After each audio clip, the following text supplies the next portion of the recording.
On the occasion of his first foreign trip since taking office, I had the opportunity to sit down with President Bolsonaro today.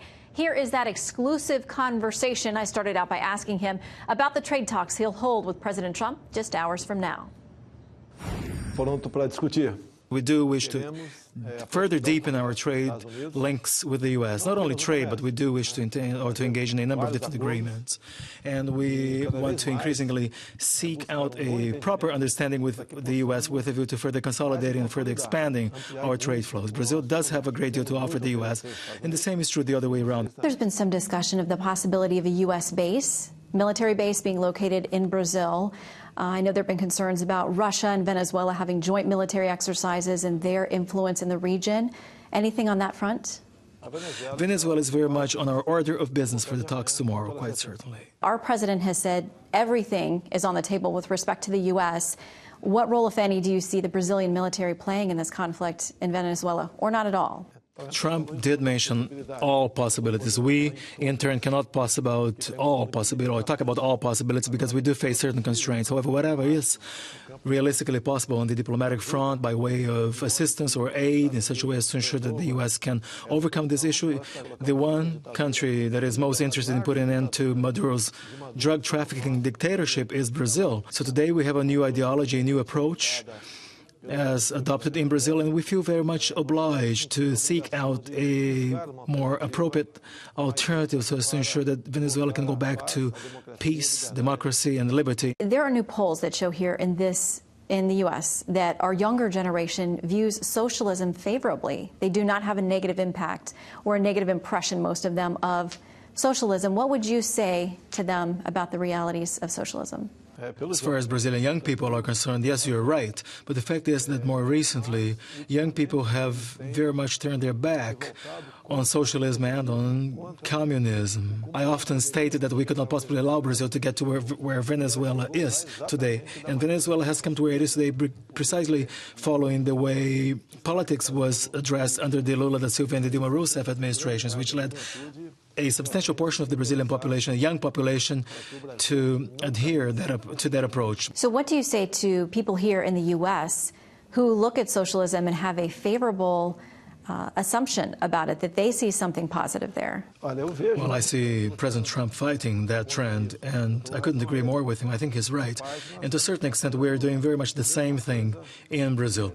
I think it is fair to say that, the American people who think about socialism should look at the experience of France, where borders were open to receive refugees without any kind of sorting or filter, if you will. And having open borders, in my view, is absolutely poor a decision. It is not at all a good decision. We do agree with President Trump's decision or proposal on the wall. So what do you say to those who, whether it's our president with the wall or tightening immigration standards or asylum or refugee, that they say any suggestion that people coming here would overrun or be a negative impact on the country is a racist or bigoted view? Well, I would believe those who say what they have to say against the wall if they remove the doors and walls from their own homes, and they would, therefore would allow everyone to come in.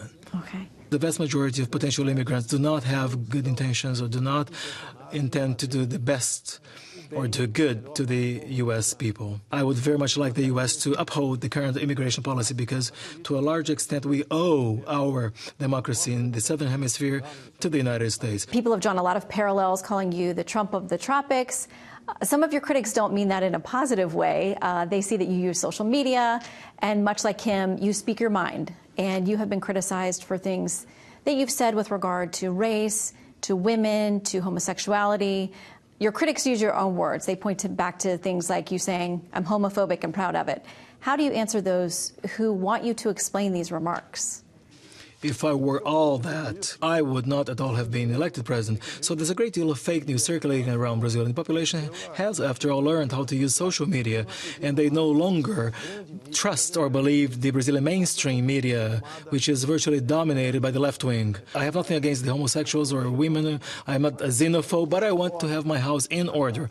The definition of a family, in my view, is one and the same, as defined in the Bible. If you want to engage in a same-sex relationship, you can go ahead and do it, but we cannot allow the government to bring these contents to the classroom setting and teach school children, as of age 5. I cannot possibly have anything against black people. My father-in-law is known as a big black man.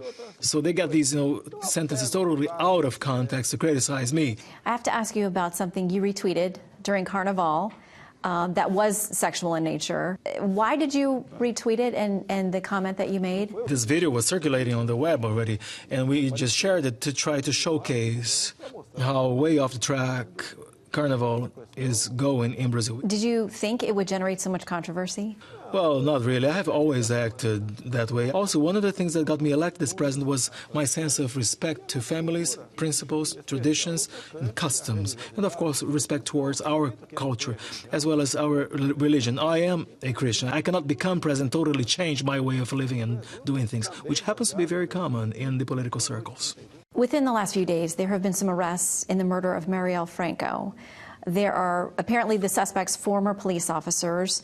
There are those who want to draw a connection between you, your family, potentially those police officers. Police have said anything there is coincidental, but I want to give you a chance to answer those who are questioning whether you had any link to that murder. I am a former Brazilian Army captain, and the military police officers in Rio de Janeiro, to a large extent, are good friends of mine. By coincidence, one of these alleged killers of my Marielle police officers wasn't really a neighbor of mine. I mean, he lived on the opposite side of the other street. But of course, the media that has always criticized me, they wanted to establish a clear connection. But I've never saw that gentleman in my gated community. I spend a lot of time outside the gated community. I don't really spend that much time to, engage in social life with them. I only learned he lived there after the article became public. My stepdaughter did seem to know someone. They even tried to say that my former or my youngest boy, who is currently a 20-year-old boy, may have dated the man's young lady or young daughter. I asked him, did you date her? And he said, well, I dated just about every girl in the gated community. I can't remember her. If you show me the picture, I can possibly see who she is. I only learned about Marielle Franco after she was killed. She was a councilwoman, and I had never ever heard anything about her life.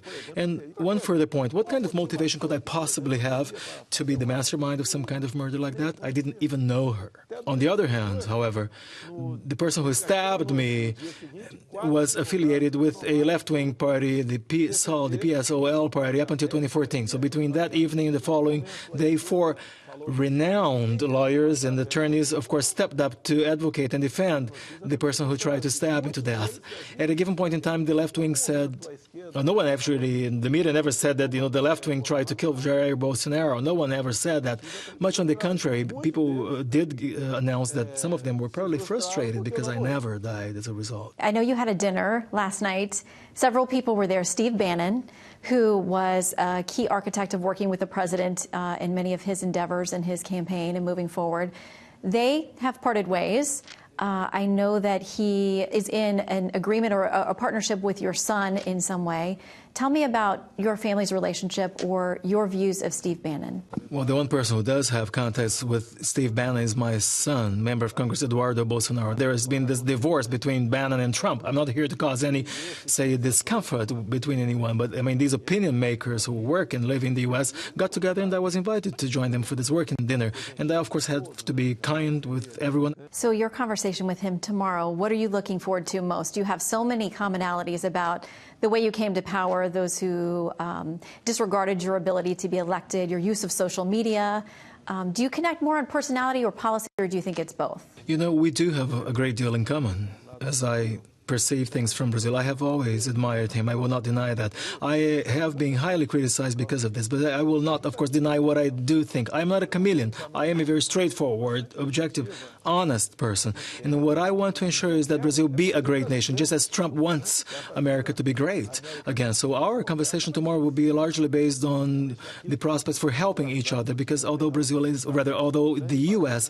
is a large country economically and also on the military front, it is always good, of course, to nourish economic and friendship ties with a country like Brazil in South America. And I'm willing to open my heart up to him and do whatever is good to the benefit of both the Brazilian and the American people.